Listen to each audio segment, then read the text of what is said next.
Bonjour à tous, j'espère que vous allez bien. Je suis Suzy Tandja, ingénieure qualité et formatrice chez Passetude. J'ai l'impression qu'il y a des personnes qui se demandent mais Passetude c'est quoi? Soyez juste patients, à la fin de la vidéo, je vous présenterai en quelques mots Passetude. J'imagine que si vous avez cliqué sur cette vidéo, probablement vous êtes intéressé par les procédures Campus France. Permettez-moi de marquer une pause pour vous encourager. Vous avez fait le choix de vous engager dans un très beau projet. Un projet également qui va nécessiter d'énormes sacrifices et une certaine rigueur. Comme je disais, vous engagez dans un très beau projet. En tout cas, moi, je vous souhaite une totale réussite dans votre projet de mobilité en France. Alors, on se retrouve après le générique pour découvrir la première chose à faire avant de commencer, en tout cas pour réussir la procédure Campus France.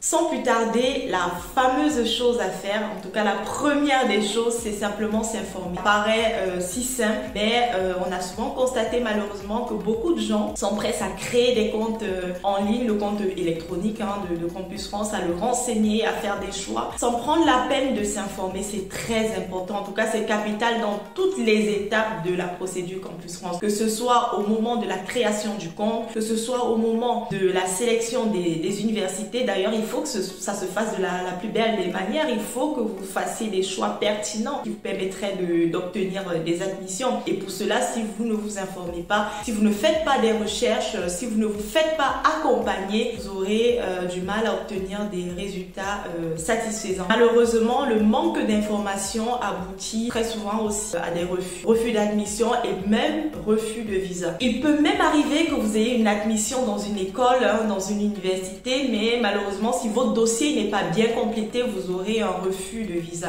C'est la raison pour laquelle il est très important de s'informer. Il ne faut pas négliger cette étape. Oui, il faut respecter toutes les étapes de la procédure Campus France, mais en amont, prenez le temps de vous informer. C'est très important. Par exemple, saviez-vous qu'il y a un calendrier Campus France et qu'il est très important de respecter tous les délais, qu'il y a un délai pour sélectionner les universités ou soumettre son dossier à Campus France pour validation. Il y a un délai également pour réaliser un entretien Campus France. Donc c'est très important d'avoir ces informations pour anticiper et pour faire de très bons choix. Donc vous avez déjà l'astuce, je n'ai pas grand chose à rajouter si ce n'est prenez le soin de vous informer. Et pour cela justement, comme je l'avais promis avant le générique, tout en début de la vidéo, vous avez des structures, des entreprises comme Passetude qui se font le plaisir d'accompagner, de vous accompagner. Donc n'hésitez pas à nous solliciter si vous avez ce projet de mobilité en France. N'hésitez pas à nous solliciter. Ce sera un plaisir pour nous de mettre à votre disposition